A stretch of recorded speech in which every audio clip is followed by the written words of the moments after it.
আমাদের প্রিয় নবী সাল্লাল্লাহু আলাইহি সাল্লাম একদিন এক ব্যক্তিকে বললেন, এই দুই কানওয়ালা এদিকে আসো। এক ভদ্রলোক লোককে ডাকলেন, একজন সাহাবীকে ডাকলেন, ইয়া সাহেবাল উজনাইন আও ইয়া জাল উজনাইন, অর্থাৎ হে এই ব্যক্তি যার দুইটা কান আছে, তুমি এদিকে আসো। এখন দুই কান নেই কার? সবারই দুই কান আছে। এটা তার রসিকতা ছিল। নবী সাল্লাল্লাহু আলাইহি সাল্লামের জীবনে এরকম বহু রসিকতা করেছেন যেটা মানুষের মধ্যে হাস্যরস সৃষ্টি করেছে। এবং ইসলাম বিনোদনকে অ্যাপ্রিসিয়েট করে, অ্যালাউ করে। মানুষের বেঁচে থাকার জন্য বিনোদনের প্রয়োজন আছে, কিন্তু বিনোদনের নামে আপনি কাউকে নিয়ে ট্রল করা, কাউকে রোস্ট করা, কাউকে অপমান করা, কাউকে হেয় করা, এটা কোন অবস্থা ইসলাম অ্যালাউ করে না। আমরা অনেকে মনে করি আমরা তো দুষ্টমি করে করছি, অথচ দুষ্টমি করেও কিন্তু এই কাজগুলো ইসলাম কোনোভাবে করবার সুযোগ আমাদেরকে দেয়নি।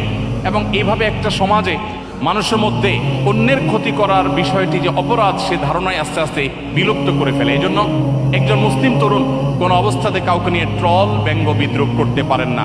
আপনি কারো সমালোচনা করার প্রয়োজন হলে কোরআন সমালোচনার মূলনীতি বলে দিয়েছে, আপনি সমালোচনা করতে পারেন, গঠনমূলক আলোচনা করতে পারেন, কিন্তু কাউকে নিয়ে আপনি হাসির পাত্রে পরিণত করবেন, কাউকে অপমান অপদস্থ করবেন, এটা কি ইসলাম কোনো অবস্থাতে জায়েজ করেনি। অতএব একজন মুসলিম হিসাবে এটা আমাদেরকে খেয়াল রাখতে হবে।